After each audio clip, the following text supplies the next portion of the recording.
قال صلی اللہ تعالی علیہ وسلم۔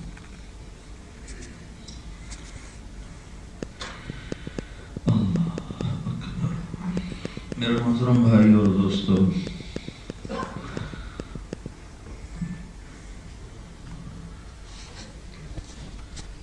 انسان دنیا میں جاہل پیدا ہوتا ہے۔ واللہ اخرجکم من بطون امہاتکم لا تعلمون شیئا، اللہ نے تمہیں ماں کے پیٹ سے نکالا، تم کچھ بھی نہیں جانتے تھے۔ جاہل پیدا ہوتا ہے اور موت تک یہ علم سیکھتا ہے، پڑھتا ہے، سمجھتا ہے، لیکن اس کے باوجود اس کی جہالت ہمیشہ اس کے علم پر چھائی رہتی ہے۔ یہ جو کچھ جانتا ہے وہ بہت تھوڑا ہے، اور جو یہ نہیں جانتا وہ لامحدود ہے۔ یہ دین ہو یا دنیا ہو۔ ابو علی رحمۃ اللہ علیہ بغداد میں ایک عالم تھے، قرآن کا درس دینا شروع کیا ترتیب بار، تو سورہ بقرہ سے شروع فرمایا، تو 30 برس درس دیتے دیتے گزر گئے، وفات ہو گئی، سورہ بقرہ کا درس پورا نہیں ہوا تھا۔ یہ جو سورہ بقرہ ہے، حضرت علی رضی اللہ تعالیٰ عنہ کا ارشاد ہے، حضرت علی رضی اللہ تعالیٰ عنہ کا ارشاد ہے، اگر میں سورہ فاتحہ کی تفسیر لکھوں تو 70 اونٹوں پہ لا دی جائے گی۔ سبحان اللہ۔ ایک آیت پر 10 اونٹ، سبحان اللہ۔ ایک آیت میں اتنا کچھ ہے کہ اگر وہ میں لکھواؤں تو وہ 10 اونٹوں پہ لادا جائے، 70 اونٹوں میں سورہ فاتحہ کی تفسیر ہو۔ تو علم دین ہو یا دنیا ہو، انسان جو کچھ جانتا ہے وہ بہت تھوڑا ہے، جو نہیں جانتا وہ بہت زیادہ ہے۔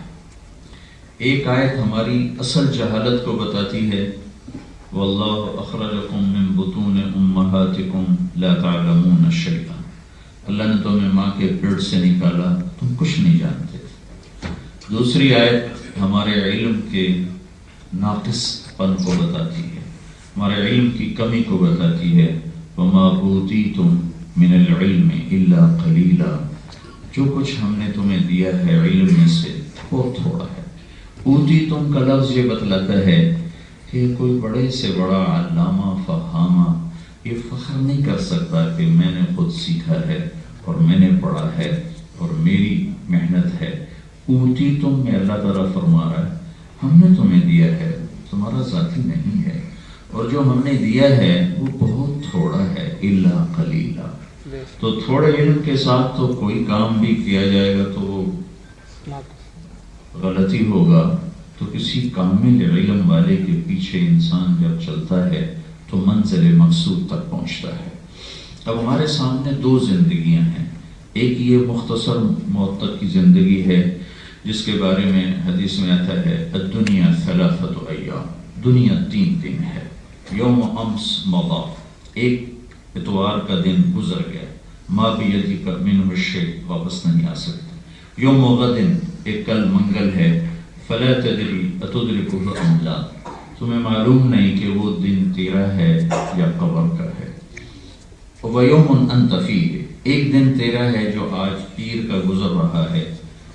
اس ایک دن کے بارے میں پھر اللہ کے نبی نے فرمایا صلی اللہ علیہ وسلم، کم من مقبل یوما لا یکملہ وکم من مستقبل لغد لا یدرکہ، کتنے لوگ ہیں جو صبح دیکھتے ہیں اور شام کے سورج غروب ہونے سے پہلے ان کی اپنی زندگی کا سورج غروب ہو جاتا ہے، اور کتنے لوگ ہیں جو رات کے اندھیروں میں صبح صادق کی امید لگائے بیٹھے ہوتے ہیں، لیکن اپنی زندگی کی لمبی رات ان پہ چھا جاتی ہے اور وہ آنے والا دن نہیں دیکھ سکتے اور وہ مٹی کے حوالے کر دیے جاتے ہیں۔ تو یہ دنیا کی حقیقت بتائی ہے اللہ کے رسول صلی اللہ تعالی علیہ وسلم نے، لیکن اس میں بھی جینا ہے، جتنے بھی دن ہیں جینا ہے، کیسی زندگی گزاریں کہ ہم کامیاب ہو جائیں۔ موت کے بعد جو زندگی آنے والی ہے اس کی انتہا ہوگی، خالدین فیہا ابدا، اگر جنت ہے خالدین فیہا ابدا، اگر جہنم ہے خالدین فیہا ابدا، ادھر بھی ہمیشہ ہے ادھر بھی ہمیشہ ہے، اور اس کی کوئی انتہا نہیں ہے۔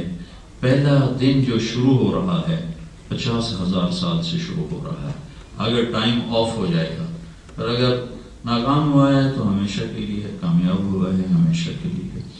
یہاں اور وہاں کیسے زندگی گزاروں کہ کامیاب ہو جائے، یہ علم انسان کے پاس کوئی نہیں ہے۔ اس کے لیے اللہ تعالیٰ نے اپنا علم اتارا، تنزیل من الرحمن الرحیم، کتاب فصلت آیاتہ قرآنا عربیا لقوم یعلمون بشیرا ونذیرا فأعرض أكثرهم فهم لا يسمعون تنزیل تنزیل تنزیل ممن خلق الأرض والسماوات العلا الرحمن على العرش استوى له ما في السماوات وما في الأرض وما بينهما وما تحت الثرى وإن تجهر بالقول فإنه يعلم السر وأخفى الله لا إله إلا هو له الأسماء الحسنى وتمت كلمة ربك صدقا وعدلا لا مبدل لكلماته وهو السميع العليم إنه لقول فصل وما هو بالهزل۔ یہ سب چند آیات میں نے آگے پیچھے سے جمع کر کے آپ کو پیش کی ہیں قرآن کے بارے میں کہ اللہ تعالیٰ فرما رہا ہے یہ میرا علم ہے، یہ لا تبدیل لکلمات اللہ، اسے کوئی یہ تبدیل نہیں ہوتا، یہ بدلتا نہیں، لا مبدل لکلمات، اسے کوئی بدلنا بھی چاہے تو بدل نہیں سکتا۔ 1935 میں جرمنی بہت طاقتور تھا، تو وہاں کے پادریوں نے اپنی بائبل کو اکٹھا کیا، کچھ 70 نسخے اکٹھے کیے۔ جب ان کو پڑھا تو آپس میں زمین آسمان اور دن اور رات کا فرق تھا، تو پریشان ہو گئے، اگر یہ ٹھیک ہے تو پھر یہ غلط ہے، یہ صحیح ہے تو یہ غلط ہے، اس میں کون سا صحیح ہے کون سا غلط ہے، پریشان ہو گئے، کوئی ان کی سمجھ میں نہیں آیا۔ تو انہوں نے کہا مسلمانوں کو قرآن اکٹھا کرو، اس میں بھی ایسی گڑبڑ ہوگی، اسے پکڑو۔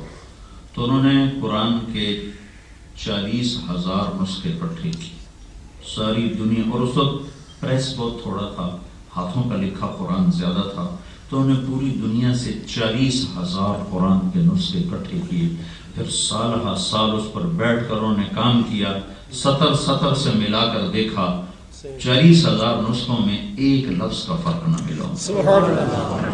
پاگل ہو گئے، یہ کیا پریشان ہو گئے۔ وَتَمَّتْ كَلِمَةُ رَبِّكَ صِدْقًا وَعَدْلًا لَا مُبَدِّلَ لِكَلِمَاتِهِ لَا تَبْدِيلَ لِكَلِمَاتِ اللَّهِ إِنَّهُ لَقَوْلٌ فَصْلٌ وَمَا هُوَ بِالْهَزْلِ إِنَّهُمْ يَكِيدُونَ كَيْدًا وَأَكِيدُ كَيْدًا فَمَهِّلِ الْكَافِرِينَ أَمْهِلْهُمْ رُوَيْدًا۔ یہ میرے رب کا إِنَّهُ لَتَنزِيلُ رَبِّ الْعَالَمِينَ نَزَلَ بِهِ الرُّوحُ الْأَمِينُ عَلَى قَلْبِكَ لِتَكُونَ مِنَ الْمُنذِرِينَ بِلِسَانٍ عَرَبِيٍّ مُبِينٍ وَإِنَّهُ لَفِي زُبُرِ الْأَوَّلِينَ۔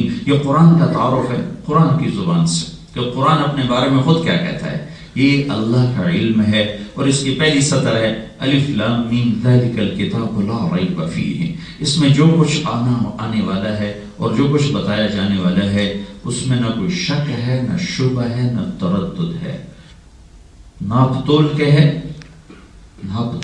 ناپ تول کے ہے، کمی بیشی سے پاک ہے، تبدیل تحریف سے پاک ہے، اور گھاٹے وعدے سے پاک ہے، یا اللہ کی ذات سے نکلا ہوا براہ راست کلام۔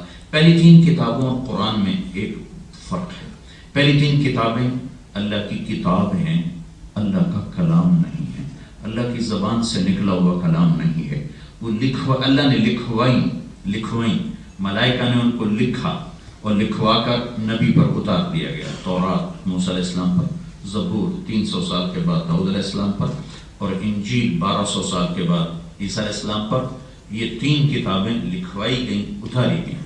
قرآن لکھوایا نہیں گیا، قرآن اللہ کی زبان سے نکلا براہ راست، یہ کلام اللہ ہے، کلام اللہ، وہ کتاب، ویسے ان کو بھی کلام اللہ کہا جاتا ہے، لیکن وہ اصل کتاب اللہ ہیں، اور قرآن کلام اللہ بھی ہے، کتاب اللہ بھی ہے، اور پھر اللہ کی زبان سے نکلا، جبریل کے دنیا دارالاسباب ہے، اللہ براہ راست بھی اتار سکتے تھے، دنیا اسباب کی جگہ ہے، جبریل کو واسطہ بنایا گیا نکلا۔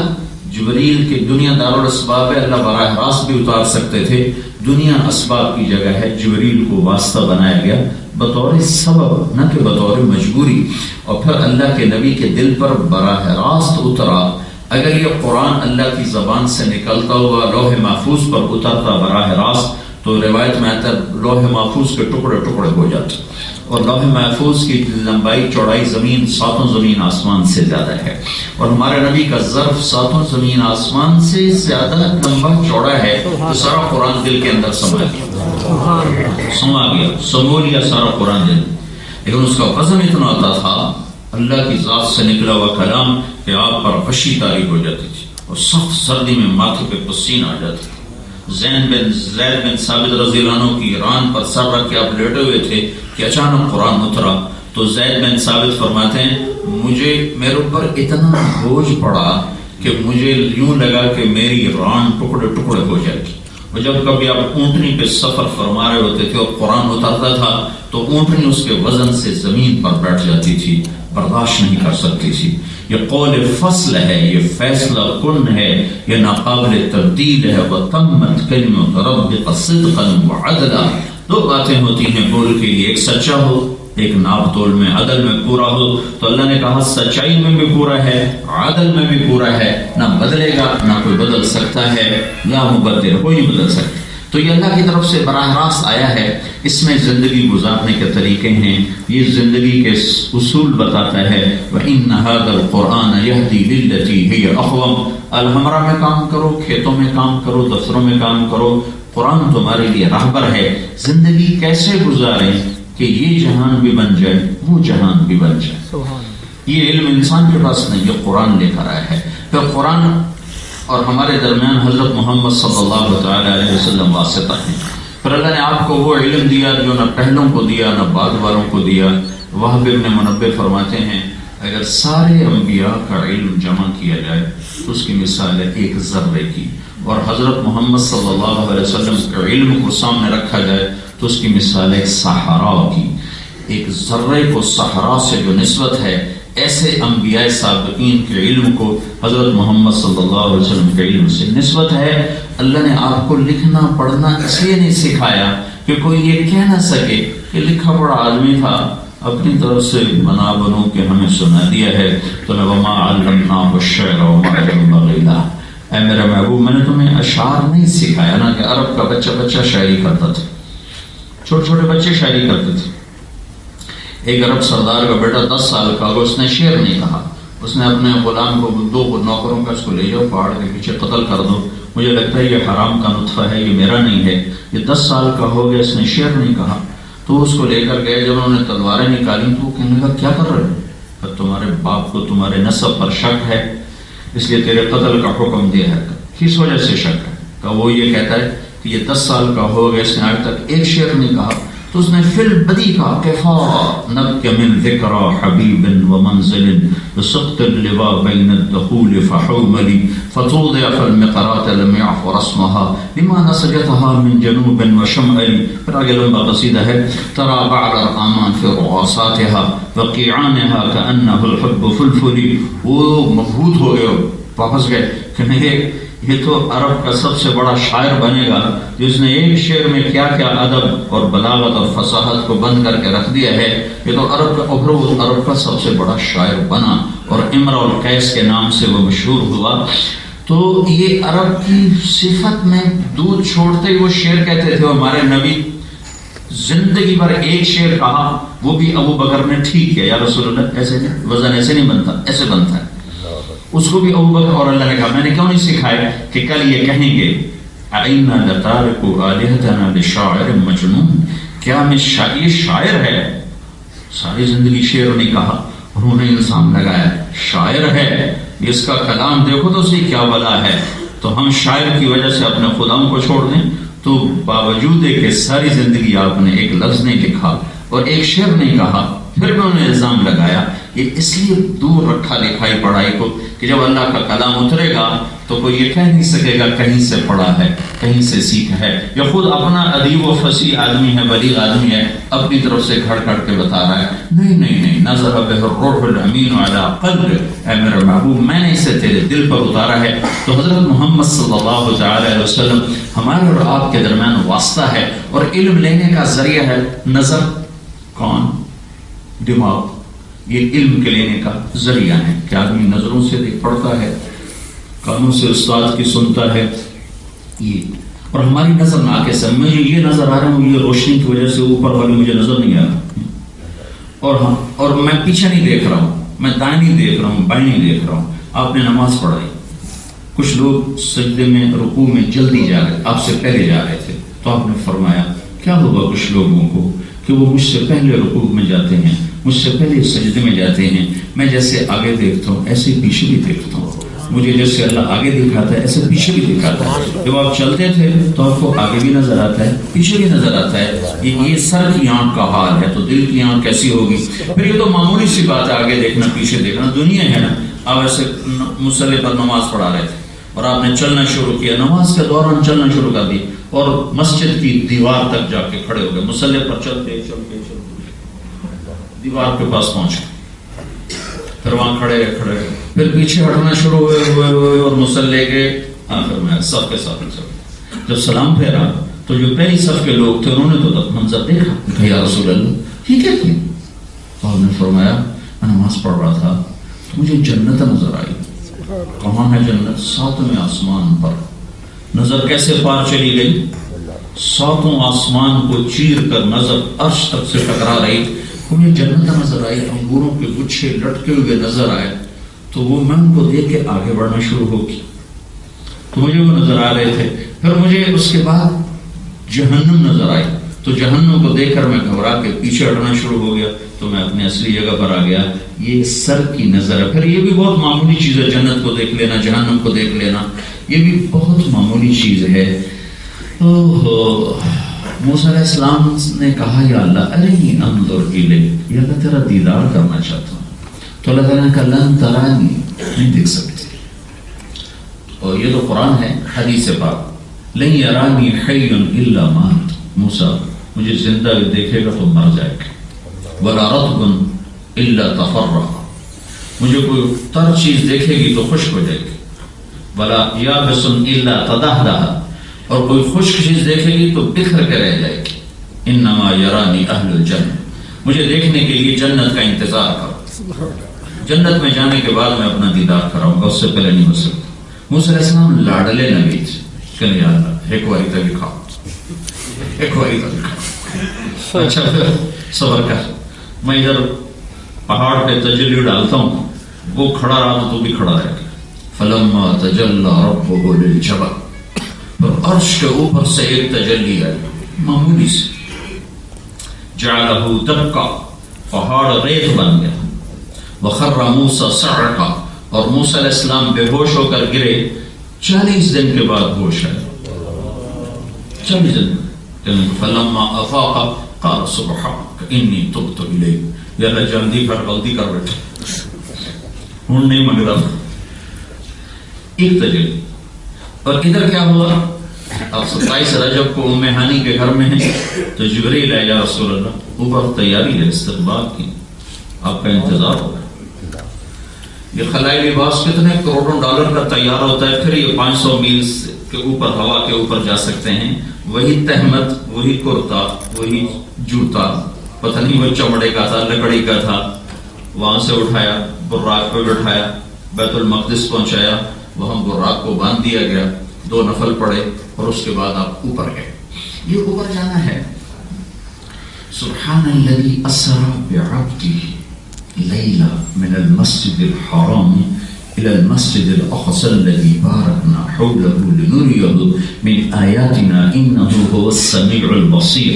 یہ عجب آیات جو آپ اوپر گئے ہیں، جبریل کا ہاتھ پکڑ کے نہیں گئے، جبریل نے ہاتھ سے پکڑ کر اوپر نہیں کھینچا، کندھے پہ نہیں بٹھایا، پروں پہ نہیں بٹھایا، کمر پہ نہیں بٹھایا۔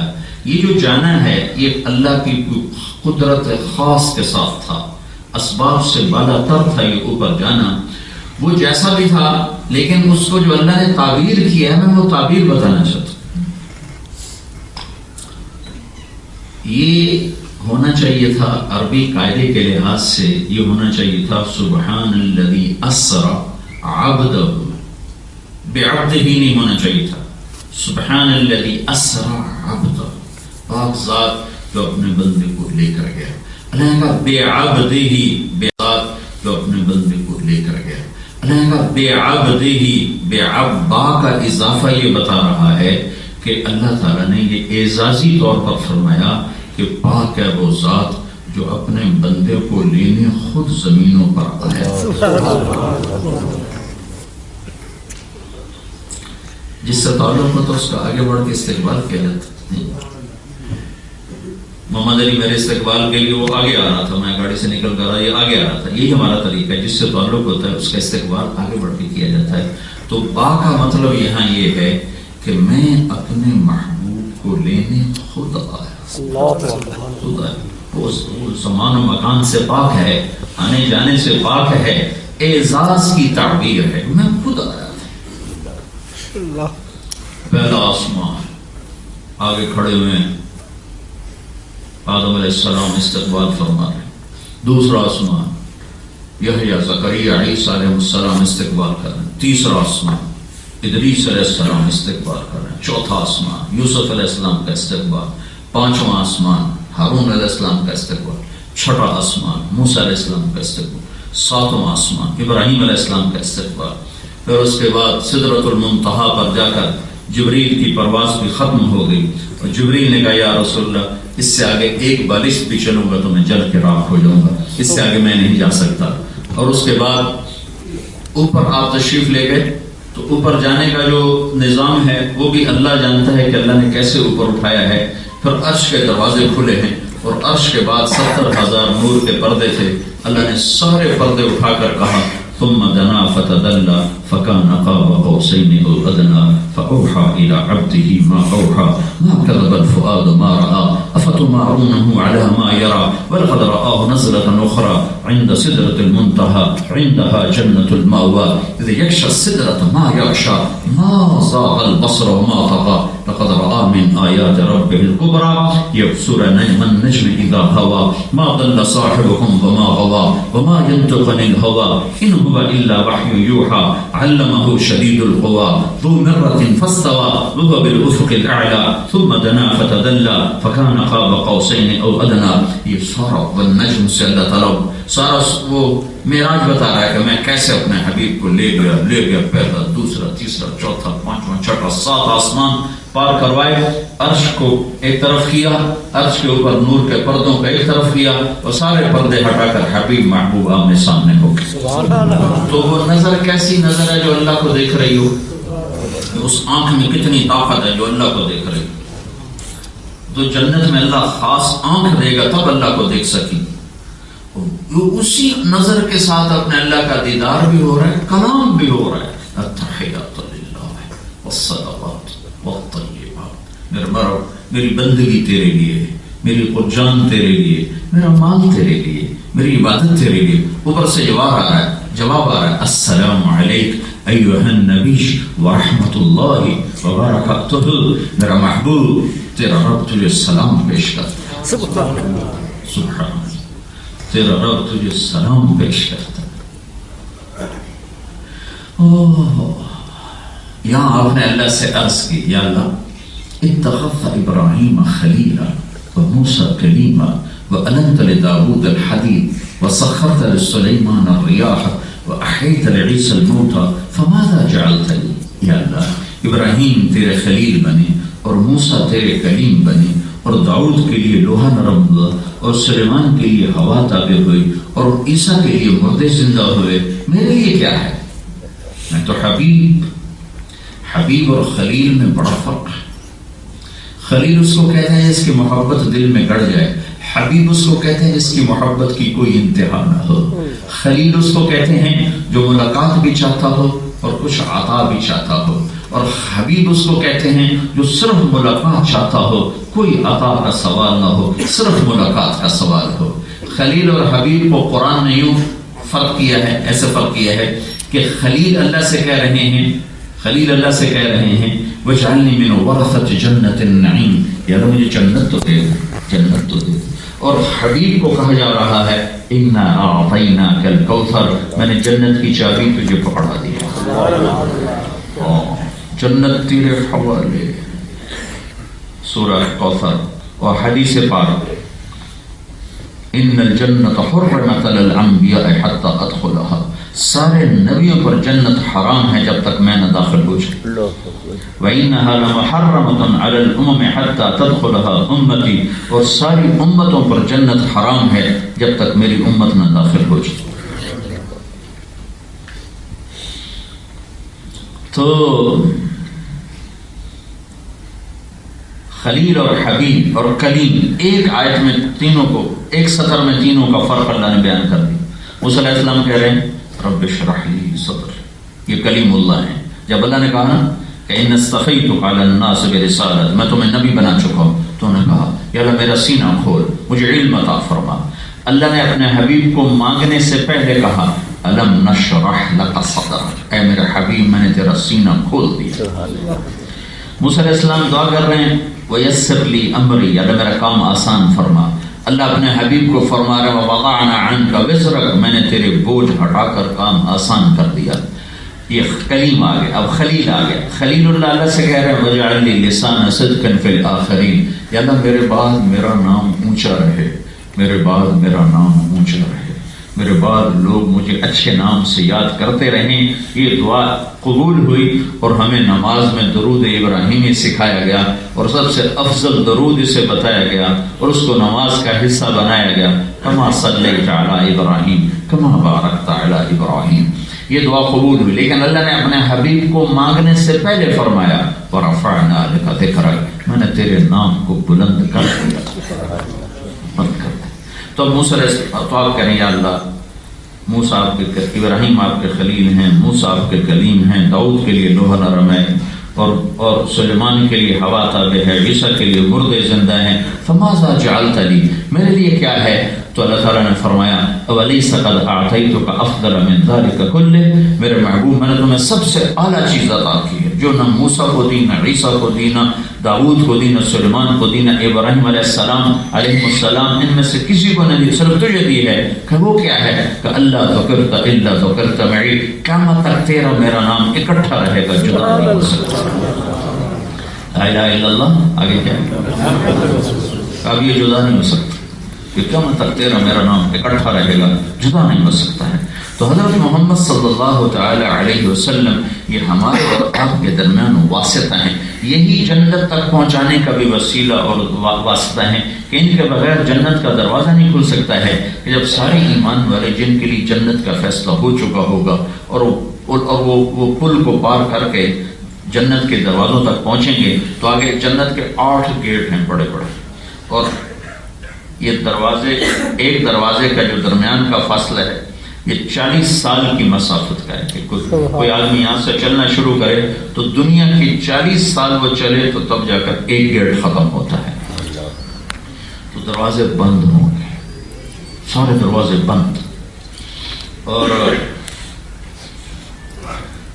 لوگ ایسے اکٹھے ہوتے جائیں گے، ہوتے جائیں گے، ہوتے جائیں گے، ہوتے جائیں گے، تو کوئی راستہ اندر جانے کا راستہ کوئی نہیں، دروازے بند ہیں، سب جنتی اکٹھے ہو رہے ہو رہے ہو رہے ہو رہے ہو رہے۔ جب سارے جمع ہو جائیں گے تو آگے دروازہ بند ہے تو ان کو سمجھ میں نہیں آئے گا اندر کیسے جائیں۔ وہاں 2 چشمے چل رہے ہوں گے، ایک چشمے سے ان کو حکم ہوگا پانی پیو، وہ پانی پئیں، سارے جنتی پانی پئیں، تو اس سے ان کے سینے کا کھوٹ ختم ہو جائے گا اور پیٹ کا پخانہ ختم ہو جائے گا اور مسانے کا پیشاب ختم ہو جائے گا۔ نہ اس کے بعد ان کو پیشاب آئے گا، نہ ان کو پخانہ آئے گا، اور نہ ان کے سینے میں کسی کے لیے بغض اور کھوٹ پیدا ہوگا۔ دوسرے چشمے سے ان کو وضو کروایا جائے گا، جب یہ وضو کریں گے تو ان کے چہروں پر ایسی تازگی آئے گی کہ پھر ہمیشہ ہمیشہ کے لیے ان کے چہرے تر و تازہ رہیں گے، اس پر کبھی مردنی، کبھی اس پر جھری، کبھی اس پر بڑھاپے کی کوئی شکل پیدا نہیں ہوگی۔ اب یہ سارے جمع ہو کر کہیں گے جنت کیوں جا رہی ہے، دروازے تو سارے بند پہ اندر کیوں بڑی ہے؟ تو یہ سارا مجمع جائے گا آدم علیہ السلام کے پاس، کہ آپ ہمارے باپ ہیں، نبیوں کے باپ ہیں، آپ سب سے پہلے دنیا میں تشریف لائے، آپ ہمارے لیے جنت کا دروازہ کھلوائیں.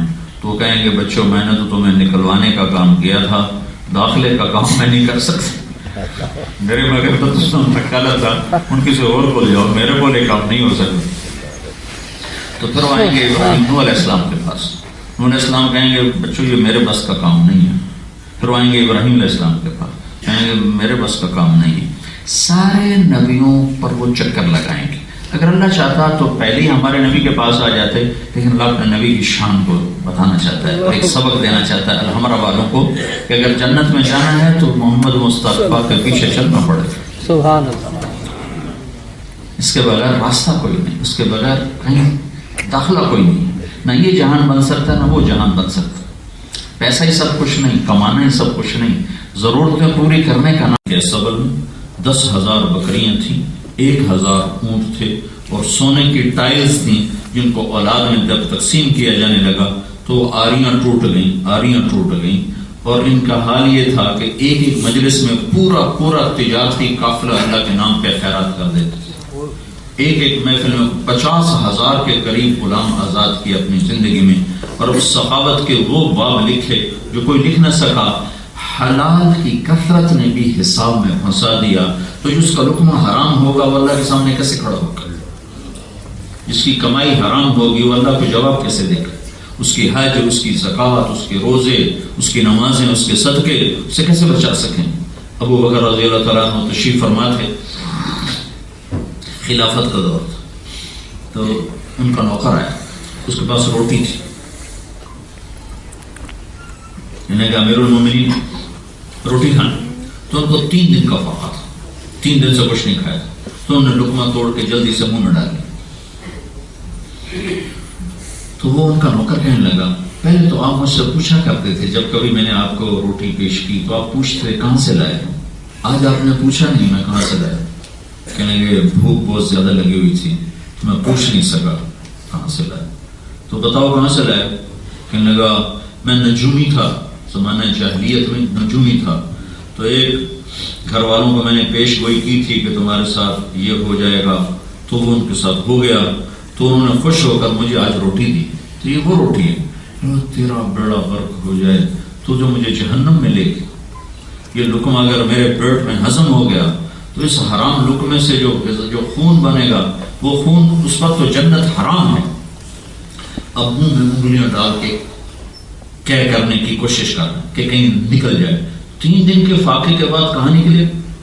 تو ایک آدمی نے مشورہ دیا کہ آپ پانی پئیں کافی سارا، پھر اس کے بعد آپ حلق میں ڈالیں، انگلی تو شاید نکل جائے. تو انہوں نے چھپ کے پانی پیا اور اس کے بعد بیٹھ کے انگلیاں ڈالیں تو وہ لقمہ باہر نکل آیا. شکر ہے میرے مالک تو نے مجھے حرام کے لقمے سے نجات عطا فرمائی.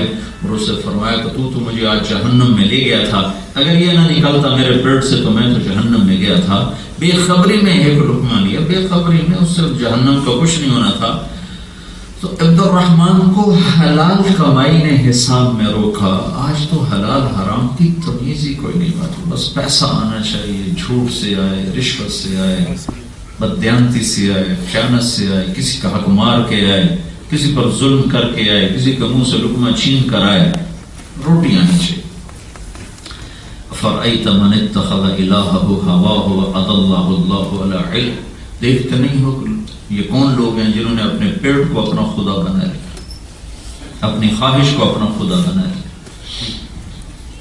عبد الرحمن کا حلال اسے روکے کھڑا ہے تو حرام کہاں سے اندر جائے گا. آپ نے فرمایا ایک شخص احرام باندھتا ہے، بال بکھرے کہتا لبیک اللہم لبیک، تو آسمان سے آواز آتی ہے لا لبیک ولا سعدیک، کہ تیرا لقمہ بھی حرام ہے، تیرا رزق بھی حرام ہے، تیری سواری بھی حرام ہے، تیرا کوئی عمل قبول نہیں. اور حلال کمانے میں جو آدمی تھکتا ہے، ایک روایت میں آتا ہے بعض گناہ ایسے ہیں جو نماز سے بھی معاف نہیں ہوتے، وہ بچوں کو حلال کھلانے میں جو تکلیف آتی ہے اس پہ معاف ہوتے. اور اللہ کے نبی نے فرمایا جنت ایک درجہ ہے جہاں صرف 3 آدمی جا سکیں گے، چوتھا قدم نہیں رکھ سکتے. جنت الفردوس میں ایک خاص مقام ہے جہاں 3 آدمی جا سکتے ہیں، چوتھا نہیں جا سکتے.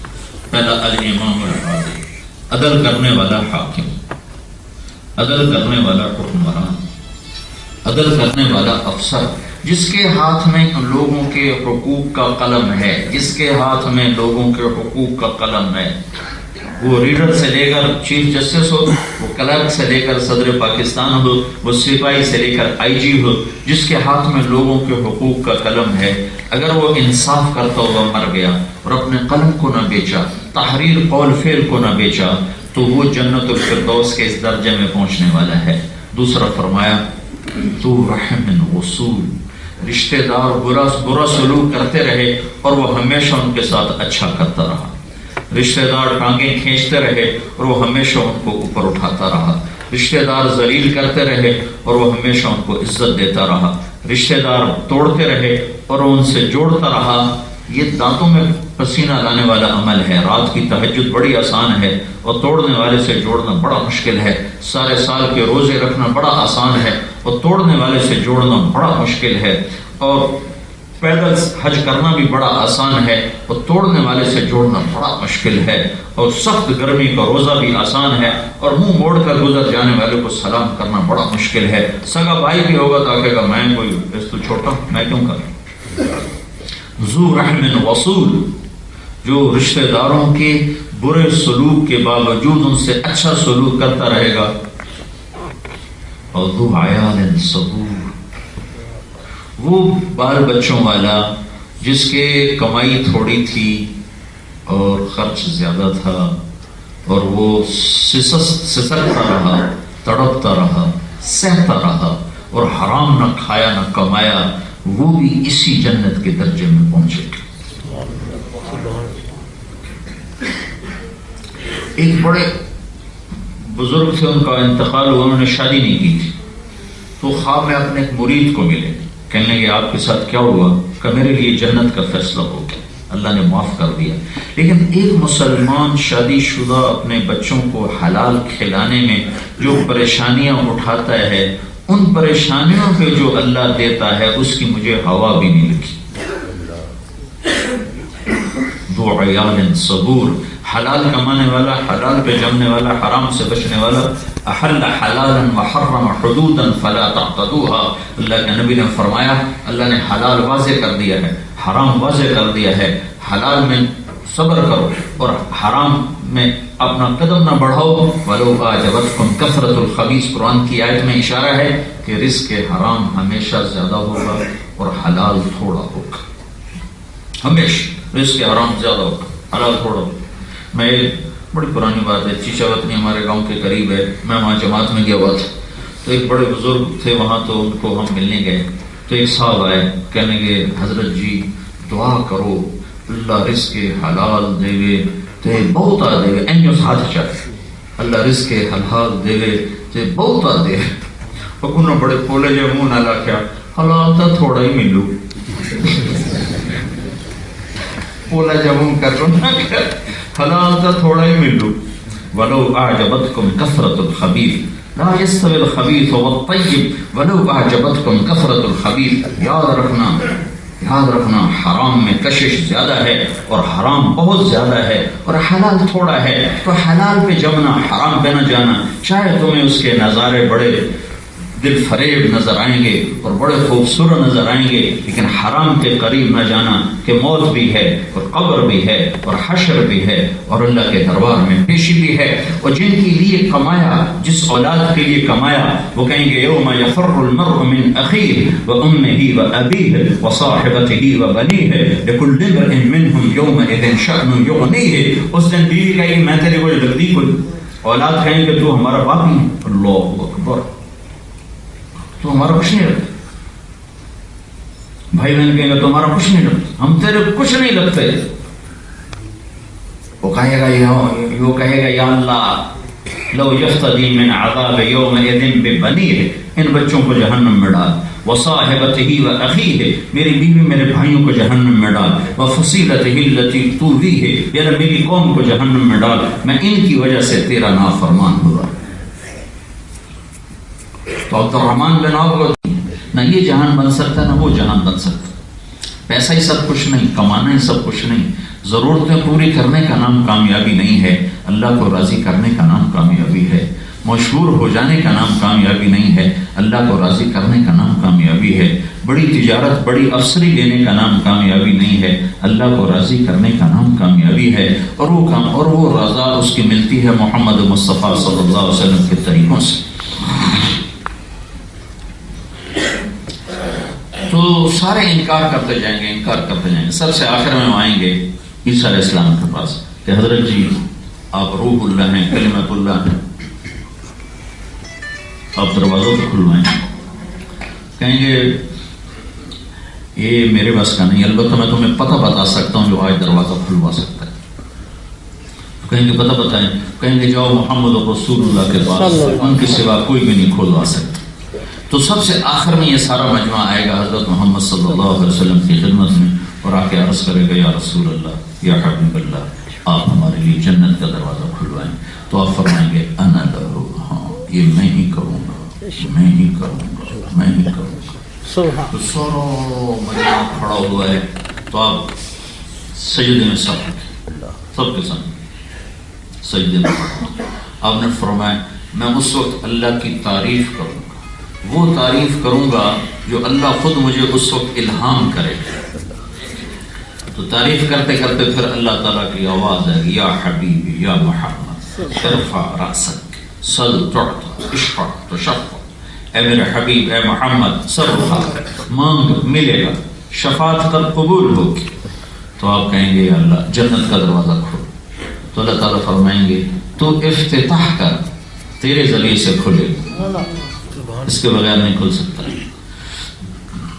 تو آپ فرمائیں گے میں تیرا، تو جنت سے ایک سواری آئے گی، اس کے سبز پر ہوں گے زمرد کی، تو اسے اڑتی ہوئی آئے گی، اور اگر اللہ کے محبوب کے سامنے آ کے ایسے لینڈ کرے گی جیسے جہاز لینڈ کرتا، تو آپ اس کے اوپر تشریف فرما ہوں گے، تو سواری کھڑی ہو جائے گی، تو اس کی جو رسی ہے وہ ایسے زمین پر گر جائے گی، آپ کے ہاتھ میں نہیں ہوگی، ایسے زمین پر گرنے کا مطلب ہے کہ اب اس رسی کو کوئی اور پکڑ کے چلے گا، خود اللہ کے محبوب اس کو پکڑ کے اپنی سواری کو نہیں چلائیں گے، کوئی اور نصیبوں والا آنے والا ہے جو اس رسی کو پکڑ کے چلے گا۔ تو سارے پنجوں کے بل ہو جائیں گے اور ایسے دیکھیں گے، ایک دوسرے کو دیکھیں گے کہ اب کون آتا ہے، تو اللہ کی طرف سے آواز آئے گی بلال حبشی کو باہر بلائے، اور یہ رسی اس کو پکڑائی جائے، تو بلال رضی اللہ تعالیٰ عنہ وہ باہر آئیں گے اور اللہ کے نبی کی سواری کی رسی پکڑ کر آگے چلیں گے۔ تو آپ نے فرمایا کہ میں سواری پر سوار ہوں گا اور بلال میری اونٹنے کی رسی پکڑ کر میرے آگے چلے گا، اور آپ جنت پہ جا کے دروازے پر جا کر ایسے 3 دستک دیں گے، تو اندر سے آواز آئے گی کون؟ تو آپ کہیں جو محمد رسول اللہ، تو وہ کہے گا یا رسول اللہ آپ کے انتظار میں ہم بیٹھے تھے، اور آپ کے رب کا فرمان تھا جب تک میرا محبوب نہ آئے دروازہ نہیں کھولنا ہے، اور یا رسول اللہ کا حکم تھا میں خود اٹھ کے کھولوں، کسی اور سے نہ کھلواؤں، یہ جنت کا بڑا فرشتہ رضوان بول رہا ہو، پھر وہ خود دروازہ کھولے گا۔ تو آپ نے فرمایا سب سے پہلے میں داخل ہوں گا، اور میرے ساتھ میری امت کے غریب لوگ آگے ہوں گے، مالدار نہیں، غریب لوگ میرے ساتھ ہوں گے، میری امت کے فقراء۔ حضرت انس نے پوچھا یا رسول اللہ قیامت کا دن تو بڑا رش ہوگا، تو آپ کو کہاں ڈھونڈیں؟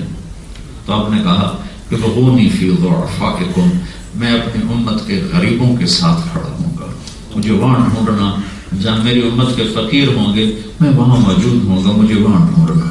تو آپ نے فرمایا جب میں جنت میں جاؤں گا تو میرے ساتھ میری امت کے غریب لوگ، فقیر لوگ میرے ساتھ داخل ہوں گے۔ پھر آپ نے فرمایا میرے بعد سب سے پہلے جو جنت میں داخل ہونے والا ہے وہ ابو بکر ہے، جس کو جنت کے 8 دروازے پکاریں گے۔ پھر آپ نے فرمایا عمر میں نے جنت میں محل دیکھا جو سونے چاندی زمرد یاقوت کا، میں نے پوچھا کس کا ہے؟ تو مجھے کہا گیا ایک قریشی کا ہے، میں سمجھا میرا ہے، تو مجھے کہا گیا یہ آپ کے خادم عمر بن خطاب کا ہے۔ پھر آپ نے فرمایا عثمان جنت میں ہر نبی کا ایک رفیق ہے، میرا رفیق تو ہے۔ پھر آپ نے نزدری کا ہاتھ پکڑا اور ایسے اپنے قریب کر کے فرمایا علی تو بھی خوش ہو جا، جنت میں تیرا گھر میرے گھر کے سامنے ہے۔ اور آپ نے فرمایا طلحہ زبیر، جنت میں ہر نبی کا ایک حواری ہے، میرے 2 حواری ہوں گے، ایک طلحہ اور ایک زبیر۔ پھر آپ نے فرمایا عبد الرحمن بن عوف، عبد الرحمن بن عوف ٹاپ لسٹ کے 10 صحابہ میں ہیں۔ آپ نے ایک دفعہ ایک مجلس میں ایک سانس میں کہا ابو بکر جنتی، عمر جنتی، عثمان جنتی، علی جنتی، طلحہ جنتی، زبیر جنتی، سعد بن ابی وقاص جنتی، عبد الرحمن بن عوف جنتی، ابو عبیدہ بن جراح جنتی، سعید بن زید ابو الاعور جنتی۔ ان کو کہتے ہیں 10 مبشرہ، وہ 10 صحابہ جن کو اکٹھی جنت کی بشارت ملی۔ ان 10 میں ایک عبد الرحمن بن عوف ہیں۔ ان کو ٹائٹل ملا ہوا ہے عبد الرحمن تاجر الرحمن۔ عبد الرحمن رحمان کا تاجر ہے، اللہ کی رحمان کا تاجر ہے۔ ان کی تجارت بھی ان کے لیے جنت کا ذریعہ ہے۔ لیکن آپ نے فرمایا اب عبد الرحمن تمام صحابہ میرے پاس پہنچ گئے، تو نہیں پہنچا، تو مجھے ڈر لگا کہ عبد الرحمن کو تو جہنم لے گئے، سب سے آخر میں تو میرے پاس آیا۔ تو عبد الرحمن رضی اللہ تعالیٰ عنہ رونے لگے، یا رسول اللہ وہ کس وجہ سے؟ ٹاپ لسٹ کے 10 آدمیوں میں سے، ٹاپ لسٹ 10، اللہ کے نبی کے 1.25 لاکھ صحابہ ہیں جو کائنات میں نبیوں کے بعد سب سے افضل لوگ ہیں۔ ان میں 10 آدمی ہیں جو 1.25 لاکھ میں سب سے افضل ہیں، ان میں 4 ہیں جو ان 10 میں سب سے افضل ہیں۔ تو ان 10 میں ایک عبد الرحمن ہیں، اور آپ فرما رہے ہیں عبد الرحمن تو سب سے آخر میں آئے، اور مجھے ڈر لگا کہ عبد الرحمن ہلاک ہو گیا۔ یا رسول اللہ کس وجہ سے؟ کہ حبست کا کثرت مالک، عبد الرحمن تیرے مال کی کثرت نے تجھے حساب میں پھنسا دیا۔ عبد الرحمن کے مال میں 1 پائی حرام نہیں، 1 پائی حرام نہیں، 1 پائی، 1 لقمہ حرام نہیں ہے، 1 لقمہ حلال۔ حضرت علی رضی اللہ تعالیٰ عنہ سے کسی سے اس شخص نے عرض کی امیر المومنین ایک جملے میں دنیا کی حقیقت بتائیں، ایک جملے۔ فرمایا حلالھا حساب و حرامھا عذاب، اس کو حلال کماؤ تو حساب دینا پڑے گا، اس کو حرام کماؤ تو جہنم کی آگ میں جلنا پڑے گا، یہ دنیا کی حقیقت ہے۔ تو کہنے لگے تو آپ نے فرمایا عبد الرحمن تیرے مال کی کثرت نے تجھے، جب ان کا انتقال ہوا تو 1000 گھوڑے تھے ان کے اسبل میں، 10,000 بکریاں تھیں، 1000 اونٹ تھے، اور سونے کی ٹائلز تھیں جن کو اولاد میں جب تقسیم کیا جانے لگا تو وہ آریاں ٹوٹ